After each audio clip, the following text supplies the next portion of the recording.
Right, in 3.3, we're going to be learning a couple different methods on how to solve quadratic equations. Remember, quadratics are when we have x squareds.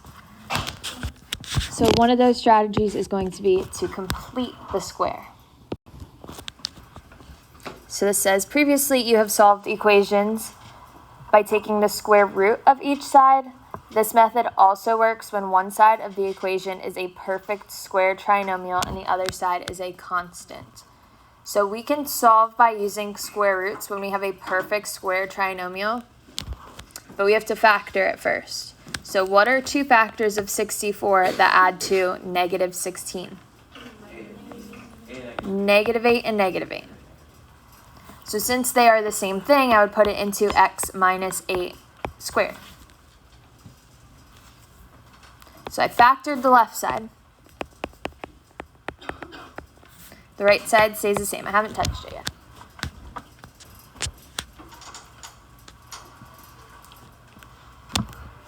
Now that I have a parentheses squared, how can I solve this? Square rooting both sides, just like we did on our quiz yesterday. So I'd take the square root of the left, it cancels out with the squared, and take the square root of the right. What do I have to remember when I take the square root of both sides? Plus or minus. So this would be x minus 8 is equal to plus or minus, what is the square root of 100? 10. Awesome.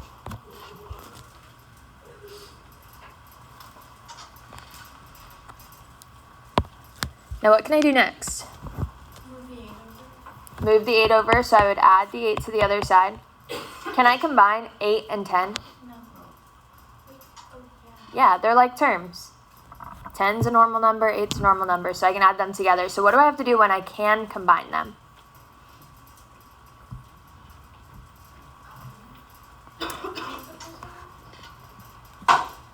So I would split it up into 2. So I would have x minus 8 is equal to positive 10 and x minus 8 is equal to negative 10. Because we're adding 8 to the positive 10 and the negative 10. So I would just solve both of these equations, add 8 to both sides. So x is equal to 10 plus 8 would be 18, and negative 10 plus 8 would be what? Negative 2. So these are our two answers. So if you can combine them, you have to split it up. So these are like terms. So we can combine. Why couldn't you combine them? Why couldn't I? Why couldn't you just add 8 to 10? Well, because it's positive 10 and negative 10. So it wouldn't just be like plus or minus 18 because it's not. It's 18 and negative 2. All right, let's go to the next page. Let's look at number 1. So what are two factors of 4 that add to 4? 2 and 2. So since they're the same number, I factor into a parentheses squared. What would go into that parentheses? X plus 2. Awesome. So this only works when you have a perfect square and it ends up factoring into just a single parentheses squared. So that's equal to 36. I didn't change the right side yet. Now that I have a parentheses squared all by itself, how can I solve? Square root both sides. So I have x plus 2. What do I have to remember to do whenever I square root both sides? Plus or minus. And what's the square root of 36? 6. So I have x plus 2 is equal to plus or minus 6. Next step is I would subtract 2 from both sides. But can I combine 2 with 6? Yeah, so what do I need to do? Separate it into two equations. So I have x plus 2 is equal to positive 6 and x plus 2 is equal to negative 6. Because this is two numbers here. So just split it up. And then I can do the last step. So then I would subtract 2 from both sides. So x is equal to 4. Subtract 2 on both sides. So x is equal to negative 8. So what are two factors of 9 that add to negative 6? Negative 3 and negative 3. So what goes into my parentheses squared? X minus 3. So because these are the same number, I can put them into a single parentheses squared. And then this is still equal to 1. What can I do next to solve? Square root both sides. So I have x minus 3 is equal to what? Plus or minus 1. Awesome. Because the square root of 1 is 1. Whenever we take the square root of both sides, we need that plus or minus. So my next step, I'm going to add 3 to both sides, but can I combine 3 with 1? Yeah, so what do I have to do? Make 2 equations. So x minus 3 is equal to 1, and x minus 3 is equal to negative 1. And then the last step, I just add 3 to both sides. So it'll cancel. I get x is equal to what? 4 and positive 2. 4 and 2. Bless you. All right, next thing we're going to be doing is completing the square. So to complete the square, we always want to get our x squared and our x on one side together. And then we're going to use this formula here. B over 2 squared. And the B comes from the number that's in front of the x. So that x that's not squared, that's solo x, we use that number, and we're going to use b over 2 squared.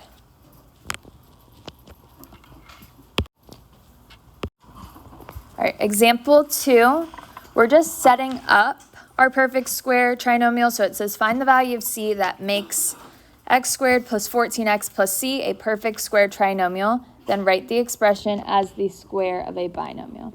So we just want to find what number here would make this a perfect square. So we're using that formula, b over 2 squared. What do you think my b is here? 14. It's the number in front of the x. That is my b. So this would be 14 over 2 squared.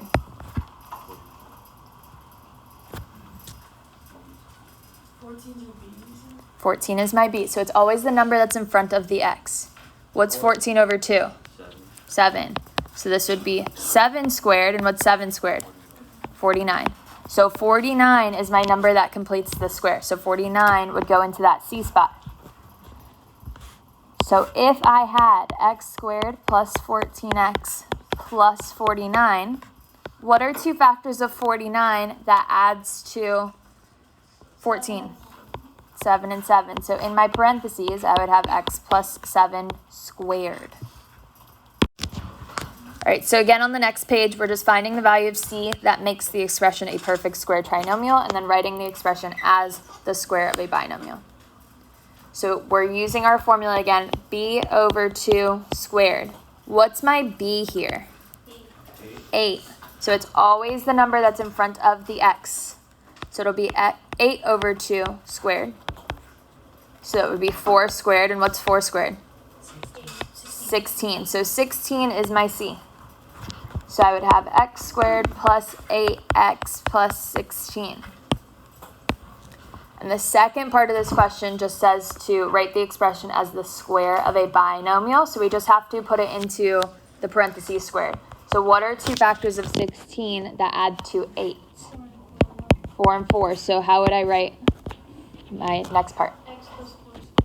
X plus 4 squared. Perfect. So part of this answer was 16. That's just the number that helps us complete the square. And then setting it up would be x plus 4 squared.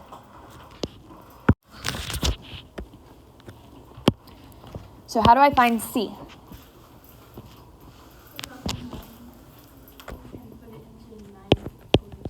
So my formula is b over 2 squared. And what's my b? 9. -9. So it'll be -9 over 2 squared.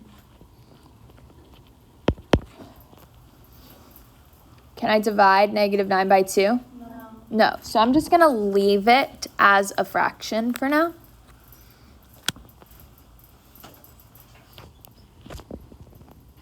And I'm not even going to square it. I'm just going to leave it as -9 over 2 squared. That would be my c. Going back to the last one, right before I found 16, what number did I have? 4 squared. And 4 was the number that went into my parentheses. So here I would have x minus negative 9 over 2 squared. So because, oh wait, no, you're not done. That's it. Oh, so because it's a fraction, we can. Yeah, it would be easier for us to just leave it as a fraction. That way we don't have to find it to be negative 4.5 and then square it. We can just leave it as a fraction, and we know that whatever it is squared, that's what's going to go into our parentheses. So then why do we do the whole? On the next page, now we're actually going to be completing the square. So it says, the method of completing the square can be used to solve any quadratic equation. So instead of factoring, you can complete the square every single time. It'll always work out. When you complete the square as part of solving an equation, you must add the same number to both sides. So just don't forget that step. You have to add the same number to both sides.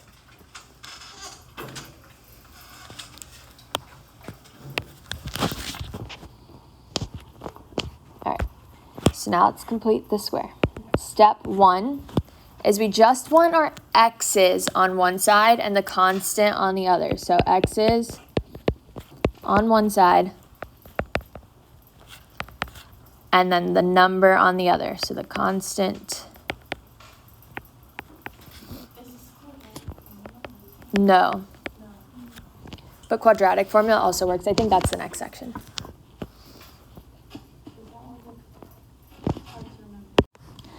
All right. So how do I get the x's on one side and the number on the other? Subtract 7 from both sides. So here I would have x squared, we can't see that color, x squared minus 10x. I'm going to leave a space because that space is going to be what helps me complete the square. And it's equal to negative 7. So I put the x's on one side and the number on the other.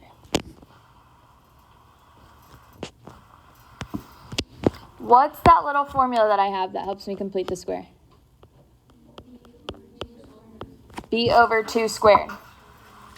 What is my b? Negative 10. So this would be negative 10 over 2 squared.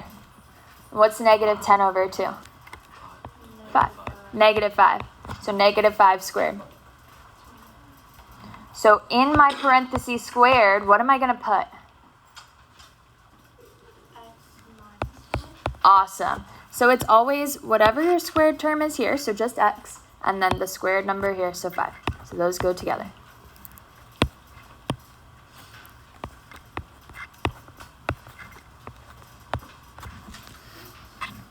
Wait, why didn't you,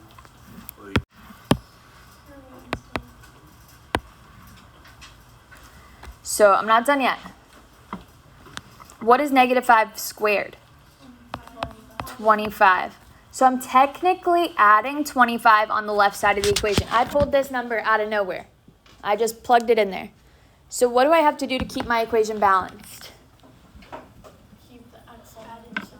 Add it to the other side too. So if I just added 25 on this side, because negative 5 squared is 25, I also have to add it to the right side.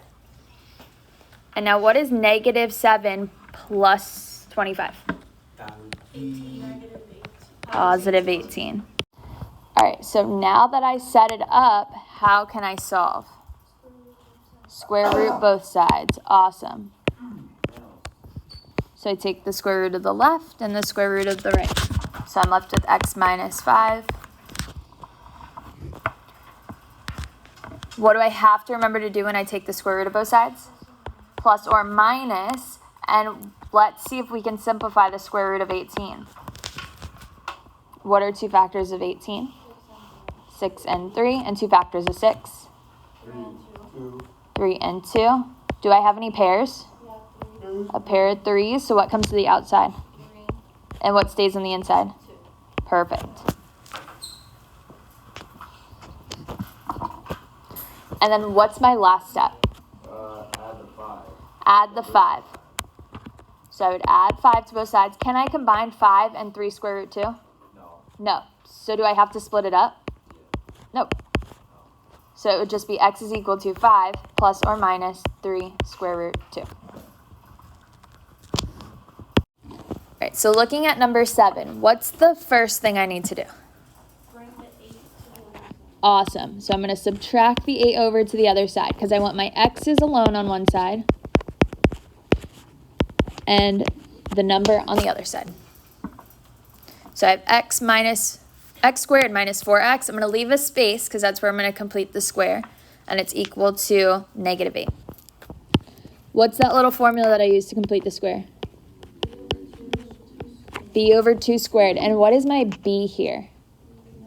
Negative 4. So in my parentheses, in my spot here, in my space, I have negative 4 over 2 squared. What's negative 4 over 2? Negative 2. So what's going to go into my parentheses squared? X minus 2. Perfect. We take the x and this negative 2, and those go together. Now, what is negative 2 squared? 4. So I'm technically adding 4 on the left side of my equation. So what else do I have to do? Add 4 to the negative 8. So what is negative 8 plus 4? Negative 4.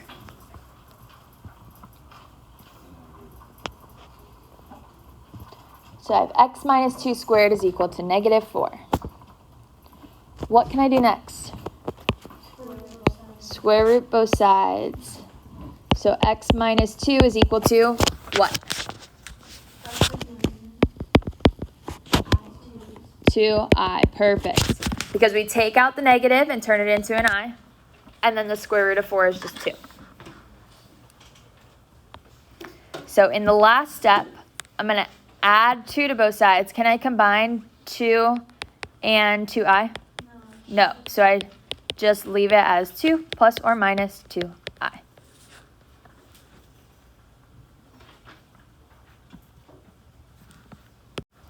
So what do I have to do first for number 8? Move the 5 to the other side. So I would add 5, add 5, and add 5. So on the left, I have x squared plus 8x. I'm going to leave a space, and it's equal to 5.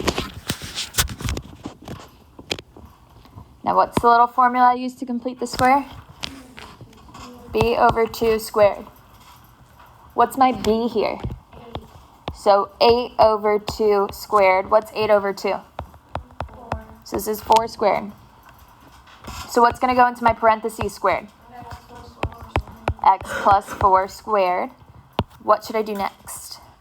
Add the 4 squared to the 5. Awesome. So 4 squared is what?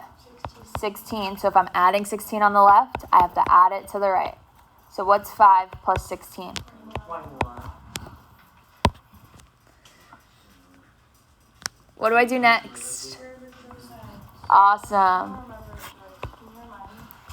After the notes. So x plus 4 is equal to what? Plus or minus. Let's see, can I simplify the square root of 21? What are 2 factors of 21? Can I break down 3 or 7? No. So we can't simplify the square root of 21. Oh, no, I already put three squares. Remember, you need a pair in order to simplify. What's my last step? Move the 4. Can I combine negative 4 and square root 21? Nope, they are not like terms. So how would I write my answer? Plus, x equals plus or minus square root 21 plus minus 4. Negative 4 plus or minus. Remember, the real numbers has to come first. So negative 4 plus or minus the square root of 21.